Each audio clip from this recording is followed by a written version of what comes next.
여기서 3년 14절로 21절 봉독합니다.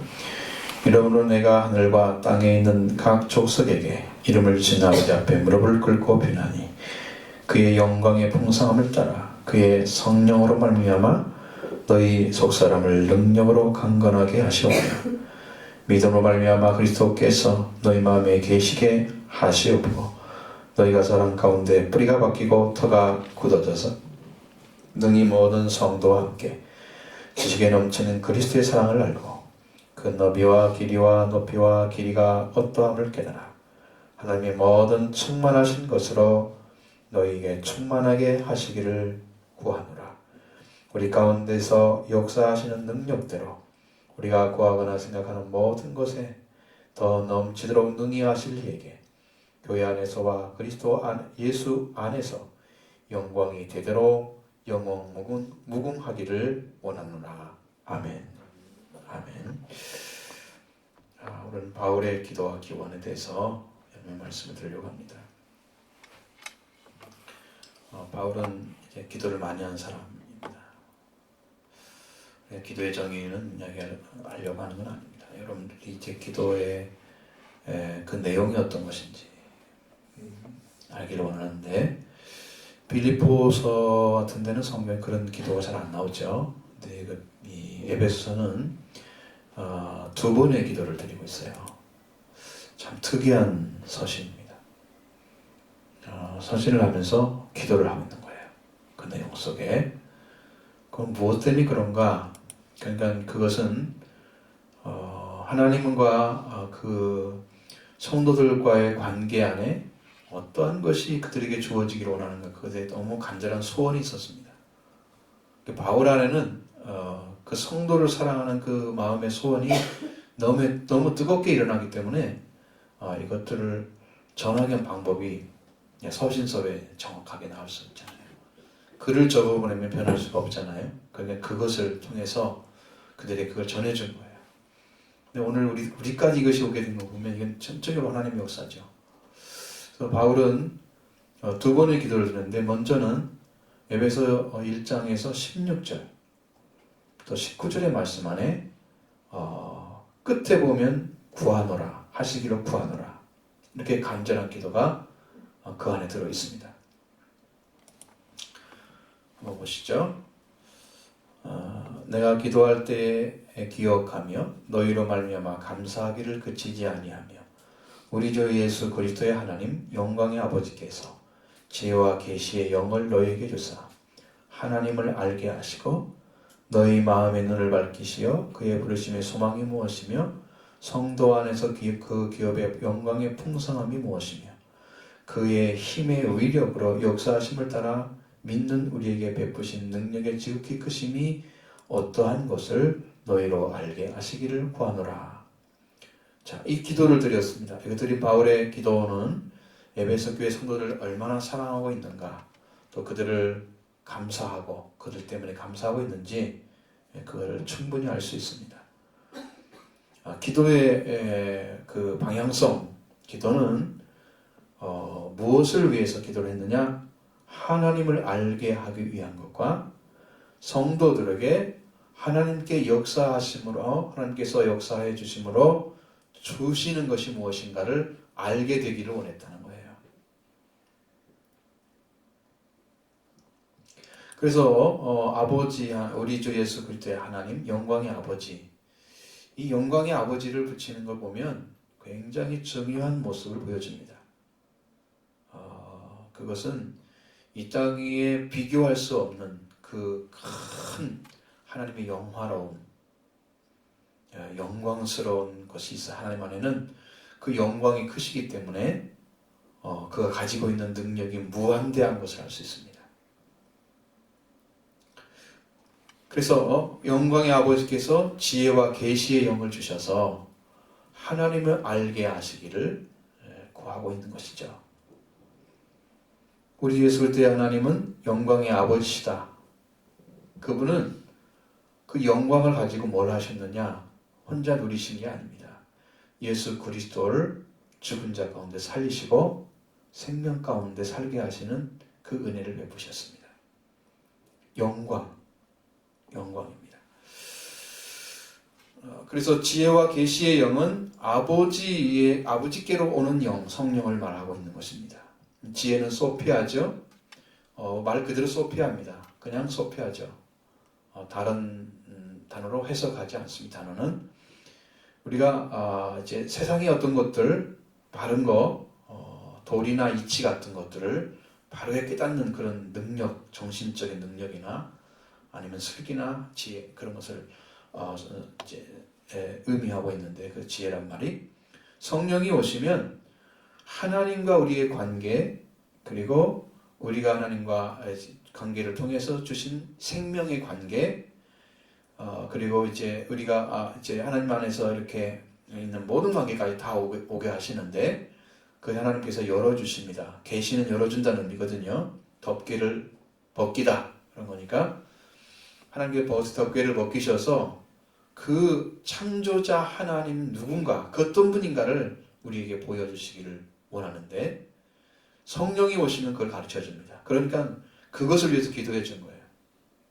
성령이 오셔서, 아버지의 영이 오셔서 그 성도들이 하나님을 알게 되기를 원했습니다. 그 기도예요.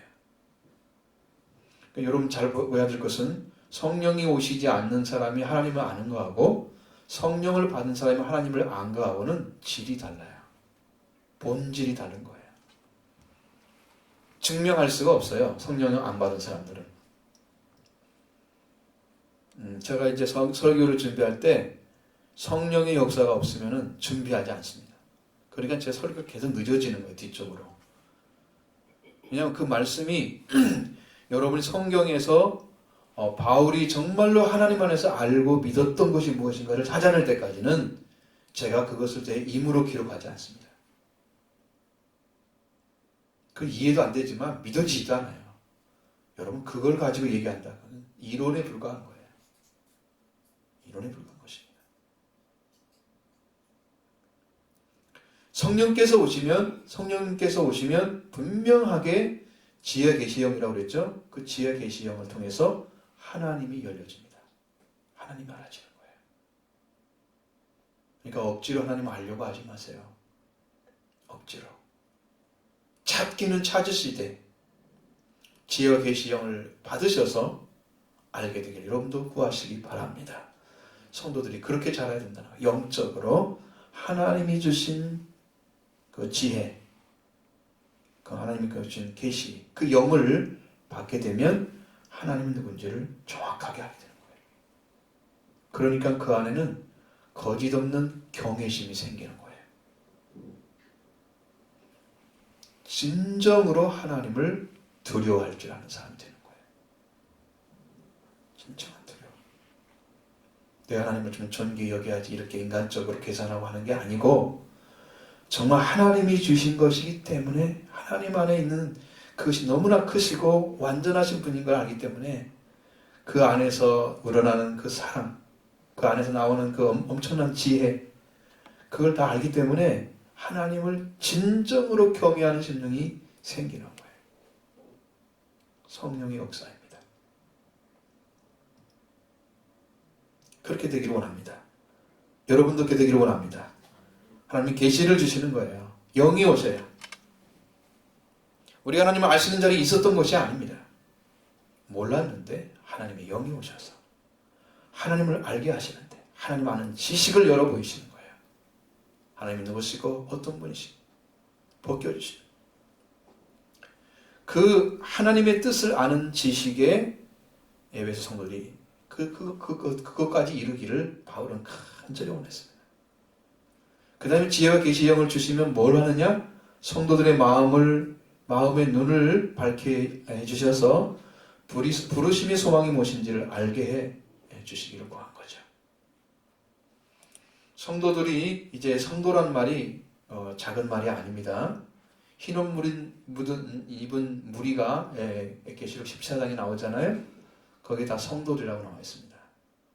성도는요, 흰옷 입은 무리들이에요. 흰옷은 옷을 씻었다는 얘기거든요. 예수님의 피로 씻음 받은 자들, 그 사람들이 흰옷 입은 무리들입니다. 성도는 굉장히 중요한 분, 하나님 안에서 이미 하나님의 자녀로 찾아진 사람들, 응? 하나님을 자녀로 찾아진 사람들, 하나님이 찾아낸 거예요. 여러분도 구하고 있지만 하나님 여러분을 찾아내셨어요. 그래서 마음의 눈을 밝혀주시고 영적인 지각이 있도록 계몽해주고 혹은 교화시켜주는, 그렇게 하셔서 성도의 부르심의 소망이 무엇인가를 알게 되기를 구합니다. 근데 계몽이라는 것은 지식의 수준이 낮거나 인습에 젖은 사람들을 깨우쳐서 가르쳐서 깨우치는 게 그게 계몽이에요. 성도가 전혀 부르심에 대해서 몰랐어요. 왜 불렀는지 우리를. 지금 교회에 참여하게 하시는지 몰랐는데 그것을 가르쳐 준 거예요. 이것이 이거다. 이렇게 하나님이 부른 거다. 이것 때문에 그 부르심의 소망이 생겨야 여러분의 신앙도 돈독해지고 강력해지는 거예요. 이것도 또한 지혜와 계시의 영으로 열어주시는 거예요.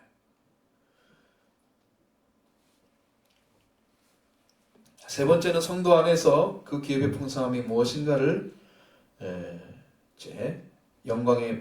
기업의 영광의 풍성함이 무엇인가를 알게 되기를 구했다는 것입니다. 여러분, 사람이 왜 하나님의 영광을 떠났습니까? 로마서 3장 23절에는 사람이 죄를 범하였기 때문에 하나님의 영광에 이르지 못했다 라고 말씀하고 있습니다. 하나님의 영광에 들어갈 수 없는 이유는 죄 때문입니다. 그러니까 하나님의 영광의 풍성, 기업의 성도들에게 준 거예요. 성도들이 그 기업의 영광의 풍성함, 영광을 이미 회복해서 그 영광이 부유하게 만드는 거예요. 그러면 하나님의 자녀의 원래의 자리로 들어가서 하나님 나라를 상속하는 축복을 말하는 거예요. 그 영광을 다 잃어버렸어요, 인간이. 영광과 존귀로 관을 씌우셨어요, 성경에. 우리 사람이 그걸 잃어버린 거예요. 그러니까 영광의 아버지께서 다시 오셔서 다시 부어주시는 거예요. 우리를 영광의 기업, 우리가 얼마나 영광스럽게 하나님 나라에 들어가서 살 수 있는 축복을 지금 받고 있는지 그걸 알게 되기를 구한 거예요. 성도들은 여기 이 땅에 있는 것을 중심으로 해서 이 땅의 걸 찾으라고 보낸 게 아닙니다. 교회에. 이 땅에 잘 되라고 보낸 게 아니에요. 하나님 것을 먼저 찾고 그것을 먼저 받은 다음에 성도의 삶을 잘 살기를 원했어요. 그래서 그 기도가 옳은 것입니다. 하나님의 영광의 부유함, 그 영광 속에 기업이 이제 우리는 기업은 이제 상속자가 받는 거잖아요. 그 상속자예요. 기업이란 말은 상속자가 받는 재산, 응? 그 기업이에요. 우리는 상속자가 돼서 하늘나라를 기업으로 받는 사람들이 됐는데 그 영광의 풍성함이 무엇인지를 알아야 돼요. 다 잃어버렸지만 우리 이제 그 은혜를 딱 받게 되면 그 영광이 다 찾아집니다. 하나님의 은혜로 다 찾아집니다. 마지막은 그의 힘이 이르고 역사하심을 따라 믿는 우리에게 베푸신 능력의 지극하심이 어떤 알게 하기를 원했다는 거예요. 네 가지 단어가 나오잖아요. 힘이란 단어, 이스퀴리오스라는 말인데 이건 생명체나 물건이 지니고 있는 힘을 말합니다. 스트렝스나 파워, 능력을 가리키죠. 또는 여기는 두 번째는 위력이란 말을 크라투스라는 단어를 씁니다. 이건 힘의 행사나 실행보다는 힘의 현존과 중요성을 의미하는 단어예요. 힘이란 말을 네 가지를 쭉 설명하는 거예요. 지금 여러분 그게 그렇게 성경에 기록이 되어져 있어요. 세 번째는 역사하심, 에너르게이안, 이것은 활동, 작용, 힘, 에너지, 능력, 효능 이런 거예요. 이것은 부활의 권능을 의미하는 것입니다. 살리는 능력, 역사하심은 하나님은 일을 하시는데 그냥 하지 않으십니다. 분명히 살리는 역사를 하세요. 회복시키시고 회생시키시고 다 살리는 능력으로만 역사하시는 거예요. 일을 하시는. 우리말로는 역사란 말은 이제 일이란 말이에요. 일. 힘으로 일하는 것은 이제 역사라고 그러잖아요. 일하신다는 얘기예요. 네 번째는 능력입니다. 디나메오스입니다. 이건 힘이라는 말로 쓸 수도 있지만 가능성, 신체적인데 신체적, 지적, 영적인 힘. 그래서 이것을 능력이라는 말로 사용한 것입니다. 하나님께서 믿는 우리에게 베푸신 그 능력의 지극히 크심이 어떠한 것을 알게 되기를 구했다. 하나님의 힘의 능력으로 역사해 주시는 것이죠. 그 얼마나 큰 능력을 우리에게 베푸셔서 우리로 그 하늘에 속한 자녀로 만드셨는지, 그건 비밀스러운 것이죠. 그것을 알게 되기를 구했다는 것입니다. 바울이 기도 첫 번째 기도가 그겁니다. 두 번째 기도가 중요합니다. 우리 오늘 말씀드린 것처럼 두 번째 기도는 14절 19절에 기도의 내용이 들어있고 20절 21절에는 기원의 내용이 들어있습니다. 바울사도의 간절한 심령이 보여지는 부분이 바울사도는 아버지 앞에 무릎을 꿇고 기도하고 있다. 구했다. 라는 말씀이죠. 14절 15절 같이 보겠습니다. 이러므로 내가 하늘과 땅에 있는 각 족속에게 이름을 주신 아버지 앞에 무릎을 꿇고 비나니. 바울은 헤아릴 수 없는 그리스도의 풍성함을 이방인에게 전하는 사도였습니다. 그들을 향한 그 마음도 뜨거웠다는 거예요. 확신 속에 타오르고 있기 때문에. 그래 바울은 내가 하늘과 땅에 있는 각 족속에 이름을 주신 아버지 앞에 무릎을 꿇고 빌고 있다 라는 말씀하셨어요. 무릎을 꿇고 기도를 드리고 있는 바울, 그는 간절하게 아버지께 기도를 드리고 있는 것입니다. 무릎을 꿇는다는 것이 이제 무릎 꿇었다, 그러니까 기도할 때는 무릎 꿇는 것이다, 방법을 가르쳐 준 것이 아닙니다. 그의 심령, 중심이 그렇게 세워졌다는 것을 가르쳐 주는 겁니다. 아버지가 들어주시기를 간절하게 소원하고 있는 자세, 이게 무릎 꿇는 자세예요. 실제로 무릎 꿇고 나는 게 여러분 쓰시면 마음이 달라집니다. 그냥 평범하게 앉아있는 거하고 무릎 꿇은 심령은 다릅니다. 여러분이 갖는 마음이 달라요. 무릎을 꿇는 것은. 해보신 분들은 알아요.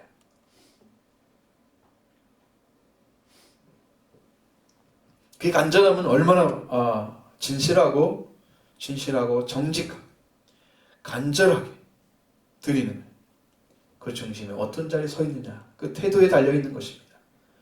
그리고 하늘과 땅에 있는 각 족속에 이름을 주신 분은 창조주 하나님이시다.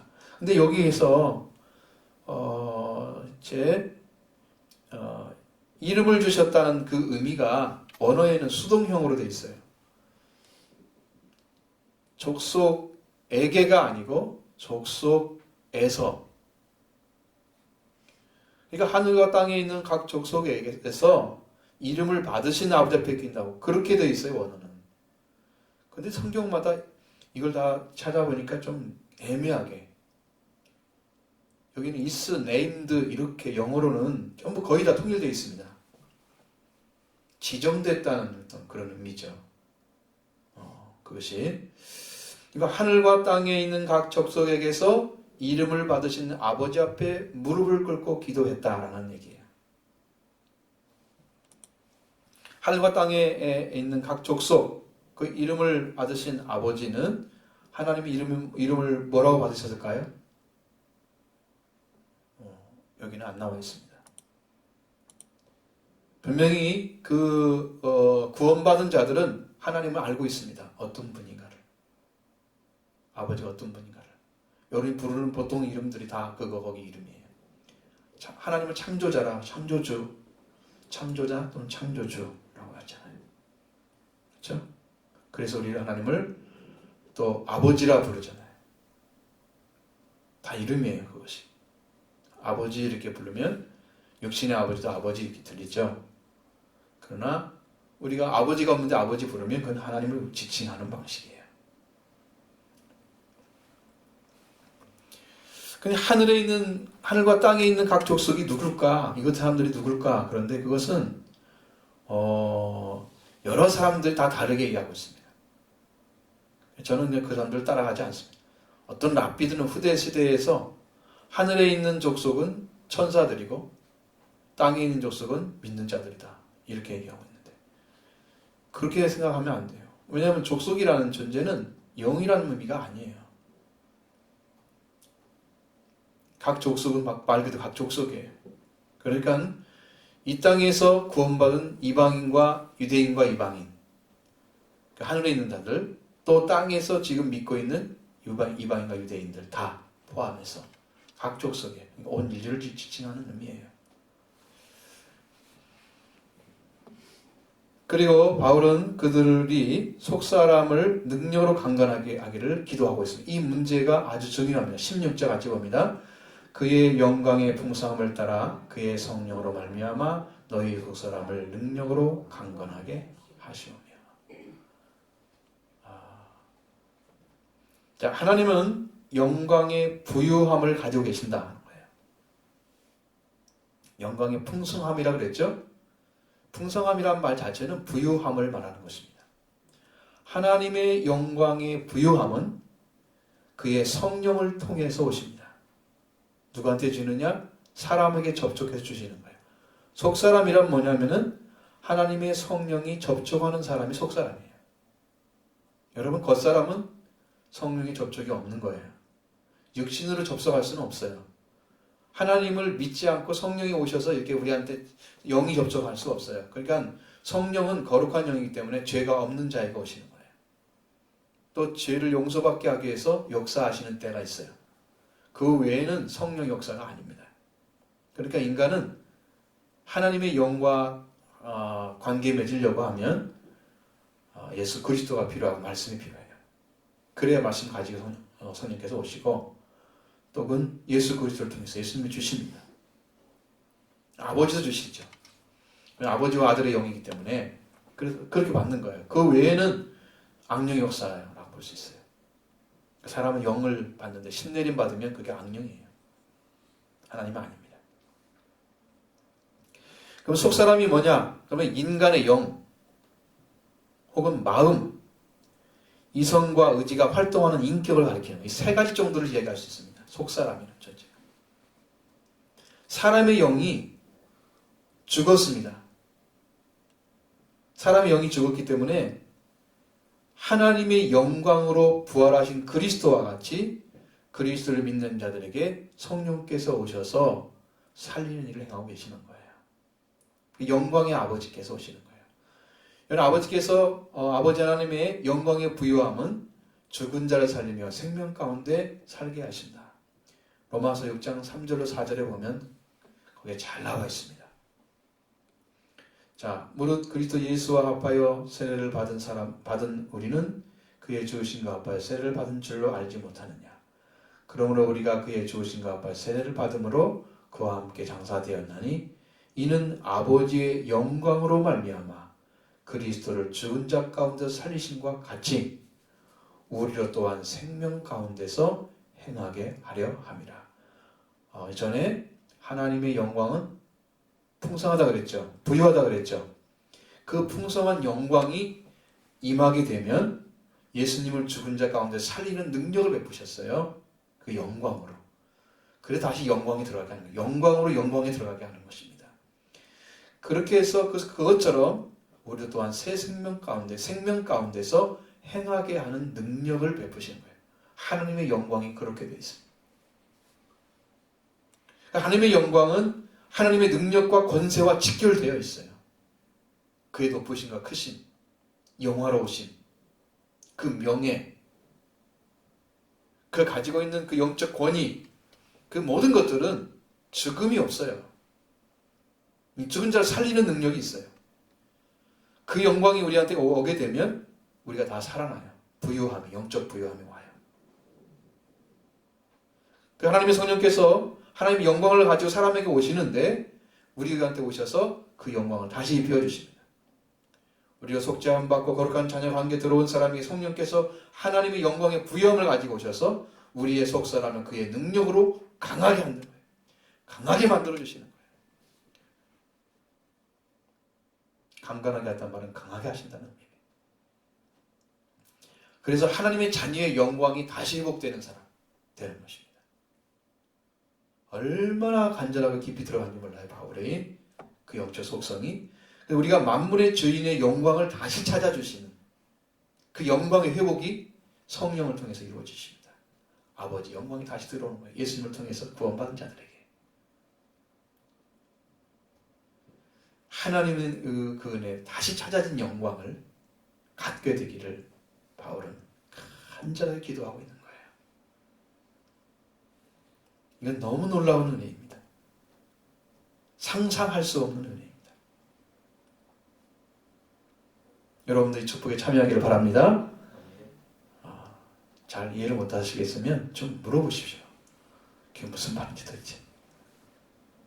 모르면 모르는 대로 지나가고 그러면 되겠죠. 그 나중도 몰라요. 그러면 그때는 좋은데 편해서 나중까지 성경 모르고 믿지 못하면 안 되겠죠. 여러분 잘 알아야 할 사람들이잖아요. 하나님의 성령은 하나님의 영광을 가진 사람이 가져오시는 영광의 영이십니다. 우리 에베소서 4장 14, 11절 또 14절의 말씀에 보면 거기에 보면 14절의 맨 마지막에 거기 나와 있습니다. 너희가 그리스도의 이름으로 치욕을 당하면 복 있는 자로다.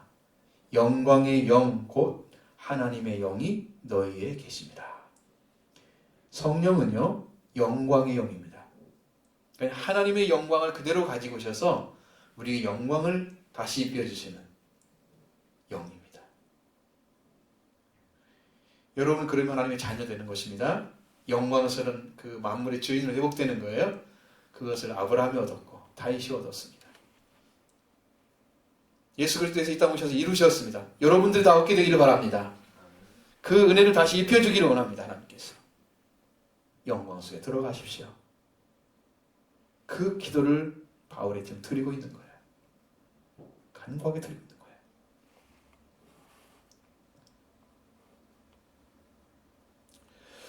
그래서 하나님의 영이 오셔서 우리가 그리스도의 고난에 참여함으로 영광의 하나님의 나라에 나타나실 때에 즐거워 기뻐하게 하시고 그렇게 하시는 약속하시죠. 우리가 그리스도의 이름으로 치욕을 당하면 복 있는 자다. 하나님의 영광의 영이 우리에게 계시기 때문이다.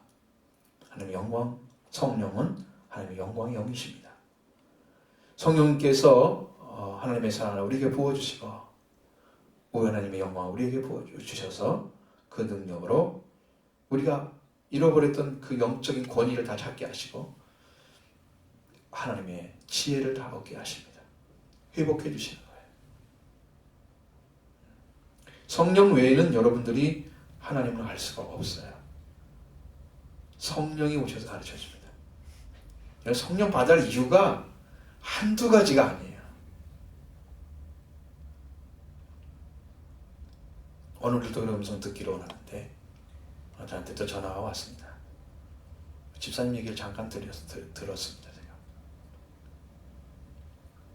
제가. 지금도 음성이 들려오는데 너희는 죽을 때까지 회개하면서 하나님으로부터 예수님을 보내신 그 은혜를 받아서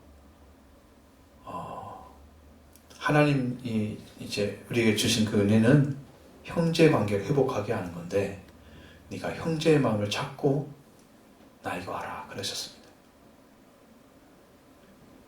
그러니까 그 마음을 가지고 나한테 와야 된다. 그렇지 않으면 나한테 올 수가 없다 그러시더래요. 성령이 오시면 오순절 성령은 여러분의 심령을 형제의 마음을 찾게 합니다. 모든 형제가 사람이 내 형제로 생명을 사랑하는 그 힘이 생겨져. 회복하는 영이에요. 오순절은요 형제의 마음의 회복이 와야 돼. 그렇죠. 말씀이 이루어져야 돼요. 우리 안에. 하나님 사랑과 이웃 사랑은 말씀이 이루어진 사람이 오순절에 들어간 사람이에요. 계명이 와야 돼요. 여러분이 스스로 판단해서 옳고 그름을 판단하는 게 아니고 말씀에 의해서 판단되어져요. 그렇게 해서 우리를 능력으로 강하게 하시고 속사람을 세워주시는 거예요. 그것을 바울이 기도한 것입니다. 또한 믿음으로 하나님께서 믿음으로 말미암아 그리스도께서 우리 마음에 계시기를 원했습니다. 17절 같이 봅니다. 믿음으로 말미암아 그리스도께서 너희 마음에 계시게 하시옵시고 너희가 사랑 가운데서 뿌리가 박히고 터가 굳어져서. 자, 사도 바울 잘 보십시오. 믿음으로 인해서 그리스도 우리 마음에 계시기를 위해서 기도했다. 믿음이 그리스도를 우리 마음에 거주하도록 하는 거예요.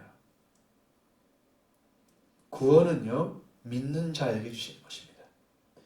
믿는 자에게 의롭다 하심 주시는 거예요.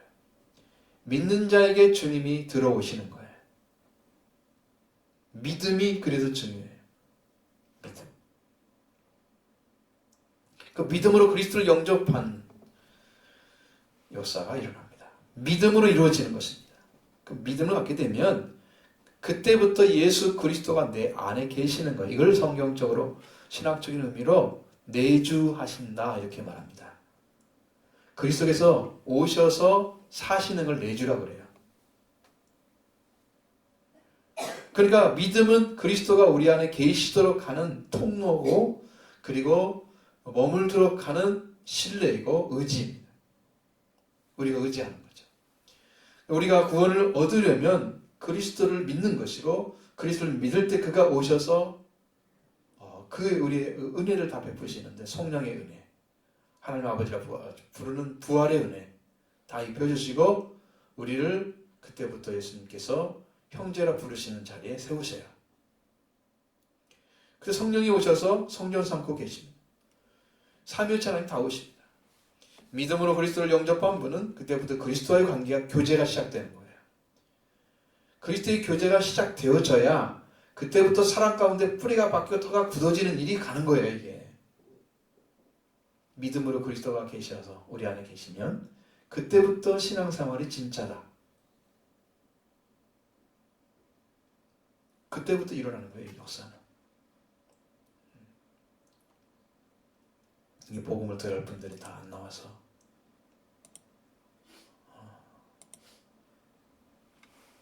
참 들어도 부족한데 안 듣고도 버티는 거 보면 참 용하죠. 그래도 괜찮은 것처럼 살아가는 분들은 정말 큰일입니다. 자, 그렇게 해서 그리스도의 사랑에 뿌리가 박히기 시작하는 거예요. 이제 하나님 그리스도의 사랑으로 들어갑니다. 뿌리가 박혀지는데, 그리스도의 사랑을 가져오는 분이 성령이십니다. 하나님의 사랑을 가져오는 분도 성령이십니다. 그리스도의 사랑 가운데서 뿌리가 박히라고 하신 말씀은 우리가 영원히 끊어지지 않은, 관계가 끊어지지 아니할 관계를 말합니다. 뿌리가 박히면 그때부터 모든 나무들은 식물체는 삽니다. 물론 어디에 뿌리를 내리냐가 중요합니다. 그렇잖아요. 아무데나 뿌리 내린다고 사막에 갖다 심어주면 그 나무가 잘 살 수 있을까요? 아니면 돌밭에 막 큰 심어주면 잘 살 수 있을까? 힘들잖아요. 잘 살 수 있는 것도 있고 살지 못할 것도 있겠죠. 어떤 땅이냐가 중요하겠죠. 그러나 여기는 그런 의미가 아니에요. 이미 그리스도가 오셨죠. 그러면 그리스도의 사랑 가운데 들어가는 거예요. 뿌리를 박다는 말은 뭐냐면 확고하게 뿌리를 박다, 그런 뜻을 품고 있어요. 안에 그리스도의 사랑이 우리가 믿고 의지할 근원입니다. 하나님의 사랑도 우리가 믿고 의지할 근원이듯이 그리스도의 사랑도 우리가 믿고 의지할 근원입니다. 근원을 찾았을 때 우리 영혼은 만족하고 우리는 깊은 진리를 알고 완전한 믿음에 들어가는 것입니다. 우리는 이 사랑에 의해서만 완전한 관계에 들어갈 수 있습니다. 그리스도 사랑 가운데서 확고하게 뿌리를 받고 있는 신앙은 점점점 그 사랑의 깊이, 높이, 그리고 넓이, 이게 점점점 커지는 거예요. 진리를 알게 되고, 영적인 깊은 진리를 알게 되고 생명의 샘을 발견하게 됩니다. 그리스도 알게 되면 그 안에 다 무궁무진한 은혜가 들어있는 거예요. 거기다 뿌리를 받고 있어야 이 생명의 나무들이 자라죠. 여러분 다 생명나무입니다. 그리스도를 통해서 다시 회복된 생명나무가 여러분들이에요. 그리스도의 사랑 안에 뿌리가 박혀지는 것입니다. 그 사랑의 뿌리를 박은 자만이 완전한 구원에 이르고 영광에 이르는 것입니다. 하나님은 그 사랑을 받아들이는 자를 결코 버리지 않는다는 거예요. 그러나 그 은혜를 버리면 하나님도 버리십니다. 그러므로 하나님의 성령이 가져오시는 그리스도의 사랑 가운데 여러분 확고하게 뿌리 내리기를 바랍니다. 뿐만 아니라 터가 굳어져 있다는 거예요. 터가 굳어진다는 말은 강하게 하다, 견고하게 하다, 데멜리 오라는 말을 씁니다. 나무는 또 여타 식물은 다 뿌리를 가지고 있죠. 뿌리가 심겨졌을 때 그 나무는 존재할 수가 있는 거예요. 뿌리가 없는 나무가 살고 있다. 수경집에 그게 얼마나 그것이 가능한 얘기입니까? 하나님 그걸 위해서 만들지 않았잖아요. 목적이 그게 아니에요. 나무는 땅에서 나와서 성경에 보면 땅에 뿌리를 박여 맞죠? 거기에 들어가는 거예요. 모든 식물들은 뿌리가 살게 되면 그 다음에 나무 줄기도 살고 잎사귀가 살고 열매를 맺게 되는 거예요. 뿌리가 바뀌지 않는 나무는 다 멸망합니다. 그래서 땅이 필요하죠. 밭이 필요합니다. 우리는 그리스도의 사랑이라는 땅에 심어진 것입니다. 그리스도의 사랑이 여러분의 밭이에요. 뿌리를 내려야 할 밭이에요. 땅입니다. 다른 데 뿌리 내리면 멸망당합니다. 그리스도 사랑 외에는 여러분을 살 능력이 없기 때문입니다. 뿌리는 깊이 내리면 내릴수록 그 나무는 견고하게 서게 됩니다. 견고해지는 거예요. 깊은 신앙, 온전한 신앙, 온전해지는 신앙. 뿌리가 뻗어내릴 때 더 깊이 뿌리 뻗어내리면 내릴수록 더 좋아지는 것입니다. 성도들이 하나님의 사랑, 그리스도의 사랑 안에 더 깊이 뿌리를 내리면 견고해지고 그의 신앙은 더 아름다워집니다. 성숙해집니다. 생명의 뿌리가 그 뿌리 역할이 모든 나무를 살리는 거예요. 오늘 교회는 그것을 위해서 존재하고 있습니다. 여러분의 생명을 전달하기 위해서. 그래서 그리스도를 증거해야 돼요. 이런 신앙들은 시간이 지나면 지날수록 뿌리가 깊이 내려지는 거예요. 이 성도의 밭은 돌밭이 아니고 가시돌기밭도 아닌 좋은 땅입니다. 심령이 찾아진 사람들이에요.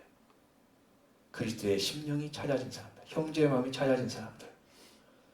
거기에는 씨가 떨어지면 떨어질수록 아무리 뿌리를 내려도 한없이 뿌리가 내릴 수 있도록 거기에는 걸림돌이 아무것도 없습니다. 그래서 견고하게 서는 거예요. 그건 좋은 땅, 회개에서 얻은 하나님의 아들, 딸의 마음을 찾은 땅. 그 땅이 하나님의 주님이 통치하는 땅입니다. 그리스도가 이미 오셔서 지금 내재하고 계시잖아요. 그 땅이 이루어지기 시작한 사람들이에요. 그래서 이제 그 땅이 이루어져서 점점 깊이 뿌리를 내리죠. 그 밭을 누가 주장하느냐? 그건 그리스도가 주장하는 밭입니다. 터도 그리스도이시고 밭도 그리스도입니다. 거기 하나님 나라가 세워집니다. 회개한 밭입니다. 이 밭은 주인님이 주인이 된 밭으로서 주님 자신이 좋은 밭입니다. 주님과 관계에 맺은 땅, 그 땅도 주님이 통치하시는 땅. 성경은 좋은 밭이다. 이렇게 얘기하고 있어요. 우리는 주님의 사랑에 깊이 뿌리를 내리는 더욱 그 사랑 때문에 견고해지고 그렇게 되기를 바울은 간절히 구하고 있는 것입니다. 성도들이 연약한 자리에 있으면 참 목회자들은 굉장히 괴롭습니다.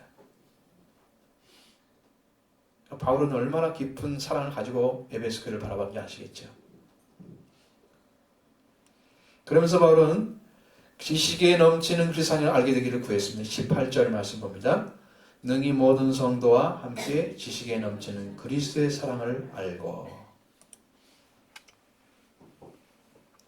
지식에 넘치는 사랑이라는 그렇게 하면 좀 이해하기 어렵잖아요.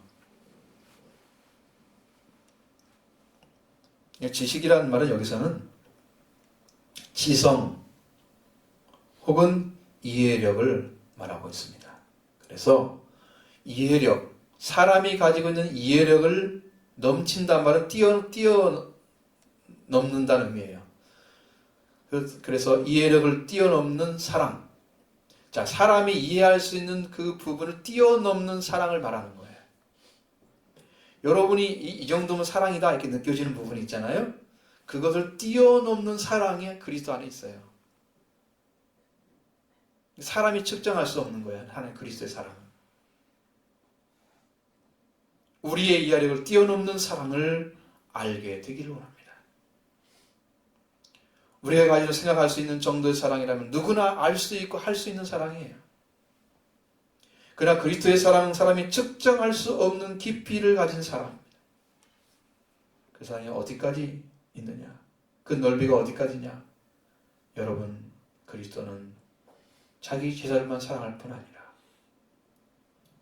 그의 피를 통해서 우리나라와 온 세계, 온 우주를 다 덮고 있습니다.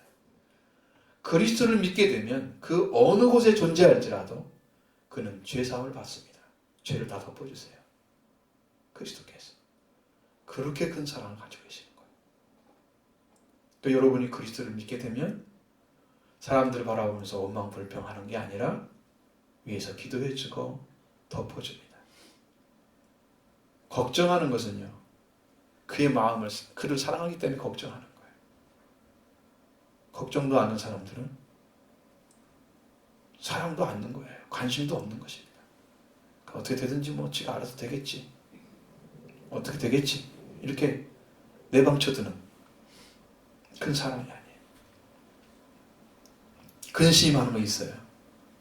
이렇게 되면 안 된다는 거, 성도들이. 있어요. 그렇기 때문에 내가 걱정한 근심 말씀드리는 거죠. 정죄하게 사는 말은 그만큼도 없는 거예요, 그 안에는. 무슨 말인지 알겠죠? 주님의 사랑은 그렇게 덮고 있습니다, 온 우주를. 그 사랑의 깊이와 넓이를 어떻게 알아요, 사람들이? 모르죠. 그런데 인간이 측정하는 어떤 방법으로 이성으로 이렇게 해서 이만큼이겠다, 하나님 사랑이. 그 측정하는 것은 이건 측정할 수가 없어요. 측량이 안 돼요. 그렇게 큰 사랑. 그러니까 온 인류를 다 덮고도 남는, 우주를 덮고도 남는 큰 사랑이 그리스도의 사랑입니다. 그 사랑에 뿌리를 둔 사람만이 하나님의 교회를 형성할 수 있는 거예요. 거기에 뿌리를 둔 사람. 깊이는 더 들어가면 돼요. 왜냐하면 그리스도 의지하면 그리스도는 우리를 막지 않으세요. 여러분이 믿고 의지하면서 뿌리를 내린 만큼 내리라고 다 내려주시는 거예요. 은혜를. 순종하면 다 주세요.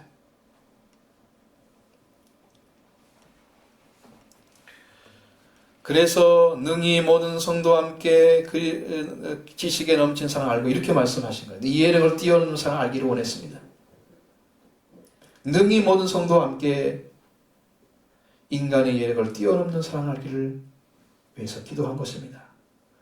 여러분, 여기에 왜 모든 성도와 함께란 말을 사용했을까요?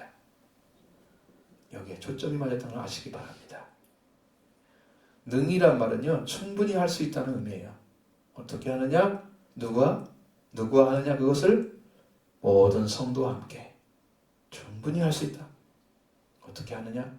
아는 거냐? 그건 우리 지식에 뛰어넘는 그리스도의 사랑을 알게 되는 성령의 역사.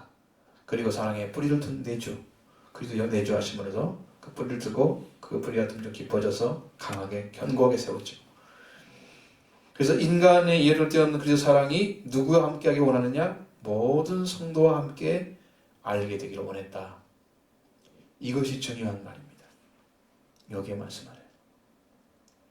이 사랑이 나타나게 되면 모든 성도들은 똑같은 사랑을 공유하게 되는 것입니다. 똑같은 사랑. 뜨겁고도 넘치는 사랑. 예? 그의 사랑이 모든 성도들과 같이 소유하고 나눠야 할 사랑이에요. 그래서 성도들이 사랑의 관계 안에 서로를 돕고 위에서 기도하며 더욱 낳는 그런 생활을, 아름다운 교회가 탄생하는 것입니다. 거기서 이 사랑의 뿌리를 둔 교회만 그렇게 아름답게 보이는 거예요. 하나님은 이런 교회가 이 땅에 태어나기를 원하시고 계십니다. 자, 에베소를 계속 하면 할수록 하나님의 넘치는 그 은혜가 어떻게 역사하는지가 보여지는 거예요. 알아져요. 더 많은 은혜가 지금 넘칠 것입니다. 이제 더 에베소를 더 공부하게 되면 엄청난 은혜가 쏟아질 것입니다. 이 땅에. 우리 이를 뛰어넘는 그리스도의 사랑이 풍성해져서 여러분 모두가 사랑으로 하나 되기를 바랍니다. 다 공유하십시오. 이건 나 혼자만 알으라고 준 진리가 아니에요.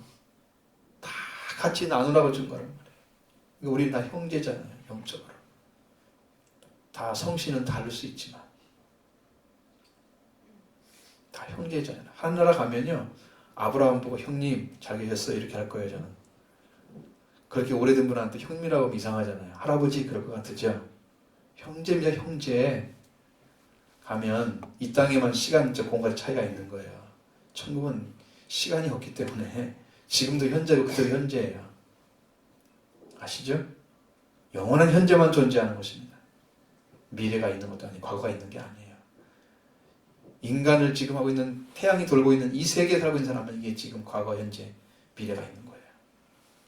거기는 현재가 미래고 미래가 현재고 과거가 현재입니다. 하나님 나라. 시간 공간이 없어요. 같은 곳이에요. 그러면 어떻게 알기를 원했느냐? 바울은 이렇게 알게 된 사랑으로 말미암아 하나님의 모든 충만함을 받기를 기도하고 있습니다. 자, 19절 봅니다. 그 너비와 길이와 높이와 깊이가 어떠함을 깨달아 하나님의 모든 충만한 것으로 너에게 충만하게 하시기를 구하노라. 바울은 사랑의 크기에 대해서 깨닫게 되기를 구했습니다. 여러분의 이해력이 아닌 이해력을 뛰어넘는 그리스도의 사랑, 하나님의 사랑, 그리스도의 사랑에 의해서 사랑의 크기, 넓이와 길이와 높이와 깊이와 어떠함을 깨닫게 되기를 원했습니다. 이 깨달아라는 말은 카타람바노의 중간태로 쓰였습니다. 베스타이 이렇게 되어 있습니다. 람베스타이. 이것은 자신을 위해서 요구하다 이런 말도 되고요. 아니면 파악하다, 이해하다 그런 말입니다. 그러니까 아까는 전에 말씀드린 것처럼 우리 이해력을 뛰어넘는 그 사랑을 여러분이 파악하게 되기를, 이해하기를, 그걸 위해서 기도하는 거예요.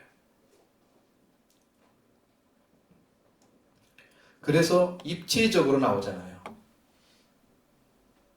넓이와 길이, 높이와 깊이. 입체적이죠. 입체적입니다. 총체적인. 그리스도의 사랑을 이제 다 표현할 수 없으니까 그렇게 알기를. 그 길이나 넓이나 이것은요, 아까 말씀드린 것처럼 이 우주를 덮고 있기 때문에 그 사랑을 표현할 수가 없어요. 그러니까 다 잴 수가 없는 거예요. 사람의 어떤 그 측정 도구를 가지고는 알 수가 없고 측정할 수 없는 그 사랑의 크기가.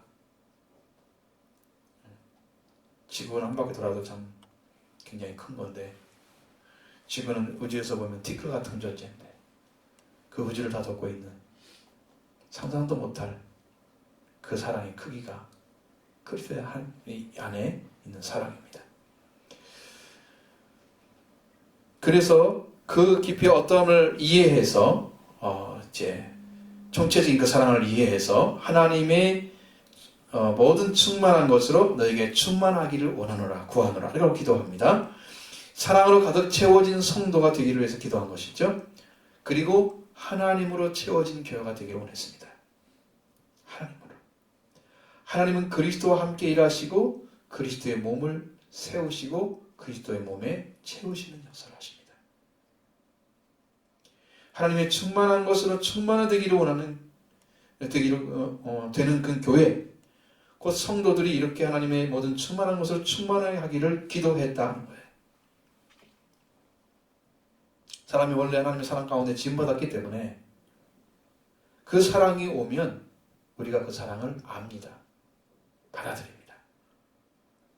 그 사랑을 받아들이는 통로가 여러분들이 이제 그 말씀을 알기 전까지 여러분들이 결정하기 때문에, 여러분이 결정하기 깨지면, 여러분의 판단이나 인간적이 깨지면 그때는 진짜 사랑이 부어지는 거예요. 근데 믿는 것도 내가 결정하고 하나님 사랑도 내가 결정하고 내가 이렇게 생각하고 판단하는 것으로 하나님의 어떤 그 믿는 신앙을 다 결정하잖아요. 그게 아니고 여러분이 하나님 은혜가 임하여 오시면 수동적이 되는 거예요. 하나님의 사랑에 의해서 움직이는 거예요. 하나님의 사랑이 우리를 강권하시는 도다. 하나님의 사랑이 우리를 이끌어가는 대로 가는 거예요. 사랑으로 역사하는 믿음뿐이다. 그러면 사랑이 오셨을 때 그 안에 확증되신 믿음을 가지고 가는 거예요.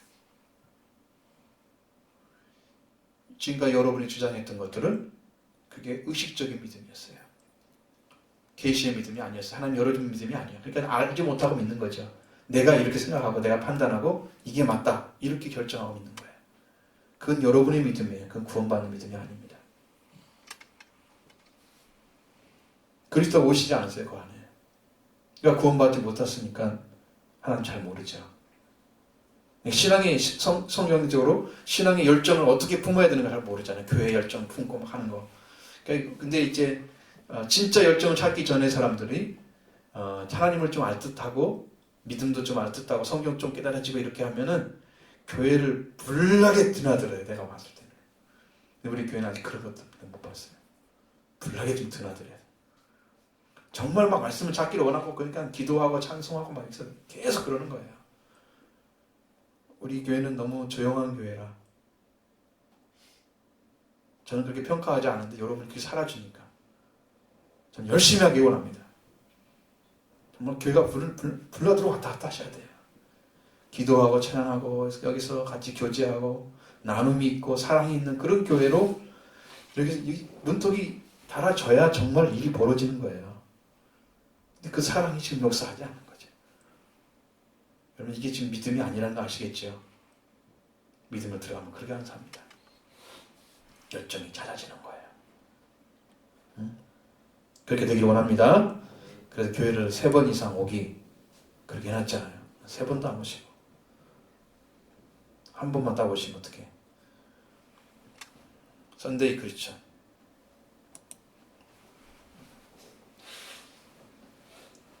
근데 우리가 왜 그 사랑을 모르느냐 그러면 그 사랑을 받지 못하고 살기 때문에 그 사랑의 넓이나 길이나 높이나 깊이가 어떤 걸 몰라요. 이해할 수가 없어요. 그 사랑에 들어가면 넉넉히 알 수 있습니다. 넉넉히 알 수 있습니다. 이런 이해하는 것은 우리의 지각을 상해서 선악을 분별하는 자, 장성한 자는요, 이해하는 능력이 굉장히 커집니다. 우리 지각을 사용합니다.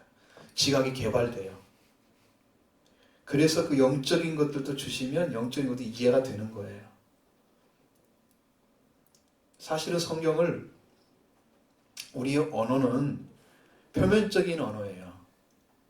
그 언어 안에 들어있는 이면적인 언어를 가르쳐주는 분이 성령이라시는 거예요. 표면적인 언어는 얼마든지 연구된 것으로 다 알 수 있습니다. 그 안에 들어있는 표면적인 하나님은 무엇을 원하시는가 그것을 정말 알려주는 성령이 말씀하셔야 돼요. 그래서 우리가 이해하고 그 깊이를 알게 되고 하나님의 충만하신 것이 우리에게 충만하게 임하여 오시는 것이죠. 그 은혜가 그 안에 존재하고 있습니다. 하나님의 충만함이 여러분 그 되게 바랍니다. 하나님이 부어주시는 게 있습니다. 오시면 그 사랑을 받게 되면 넘치도록 부어주십니다. 마지막으로 20절로 21절 말씀입니다. 우리 가운데서 역사하시는 능력대로 우리가 구하거나 생각하는 모든 것을 더 넘치도록 능히 하실 이에게 교회 안에서와 그리스도 예수 안에서 영광이 대대 영원무궁하기를 원하노라. 아멘. 자, 하나님은 믿는 사람을 중심으로 해서 일을 하신다. 왜냐하면 여러분들 이제 성경으로 보시면 누룩이 그 밀가루 가루 섬 아래 퍼진다고 그랬잖아요. 아주 작은 누룩이 던졌는데 그거 갔더니 누룩이 시간이 지날수록 그 가루가 다 누룩이 퍼져버리는 거예요. 그러니까 누룩이 지금 하나님 나라를 상징하는데 그것처럼 그 하나님은 그것이 이게 다 되기를 원해요. 그렇게 누룩이 다 퍼져서 여러분들이 말씀을 받아가지고 여러분들이 한 사람 한 사람이 전부 그리스도 안에 들어오길 원해요. 그러니까 이 믿는 사람이 중요한 거예요. 하나님 보시기에는. 왜 이것이 아니면은 다 멸망을 당하는 거니까. 하나님 그걸 왜 관심 가져요? 사람 뭐 잘 살고 잘 먹고 잘 살다가 멸망당하는 그것을 축복해줘요? 그거 잘 되라고 막 부어주고 물질 많이 주고 축복받았다 그러다가 멸망하라고? 먼저 구원받고 그 다음에 그 물질을 다스리는 자가 되어져야죠. 그게 복이죠. 그러니까 그 반대로 하지 않으십니다. 그래서 믿는 사람들 중심으로 하나님 일을 하고 계시는 거예요. 하나님은 우리와 함께 계시면서 일을 하시는데 그 일을 행하시면서 그 능력대로 행하시는 거예요. 오늘 우리도 하나님의 능력대로 행하기를 원합니다. 우리가 구하는 것 생각한 것보다 더 넘치도록 하기를 원합니다.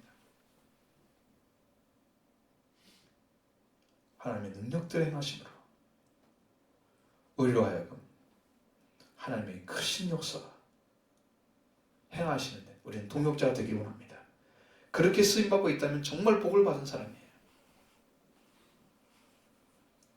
왜냐하면 그런 믿음 가운데 들어간 사람들은요, 상급을 받습니다. 목숨 걸고 복음 전하다가 간분 상급 받습니다. 큰 상급 받죠. 동역자들은 하나님의 동역자라 나오죠. 바울이 이런 것처럼 하나님의 동역자들이 큰 상을 받습니다. 이 땅에서 하나님의 동역자를 도운 사람도 상을 받습니다. 물 한 그릇 줘도 결단코 그 상을 잃지 않을 것이다. 주의 이름으로. 자은으로 주님을 위해서 일하는 그 삶에 여러분이 투자하면 절대로 손해는 없어요. 하나님 다 갚아주십니다. 약속해놨습니다. 그냥 주의 교회와 주님의 종과 주님의 나라를 위해서 여러분 수고하셔야 돼요. 자은으로 투자하십시오. 하나님의 나라를 위해서 일하는 것이에요. 우리가 기도하거나 생각하는 모든 것에 더 넘칠 이에게 기원을 하는 거예요. 교회 안에서와 그리스도 예수 안에서 영광이 대대로 무궁하기를 원하노라. 기원입니다. 교회에 충만하시면 그리스도 예수님이 내주하시면서 하나님의 성령께서 하나님의 영광의 부요함을 따라주는 은혜 때문에 충만해지는 거예요. 교회는. 교회가 하나님의 충만함을 가지지 못하면 하나님의 영광이 될 수가 없어요.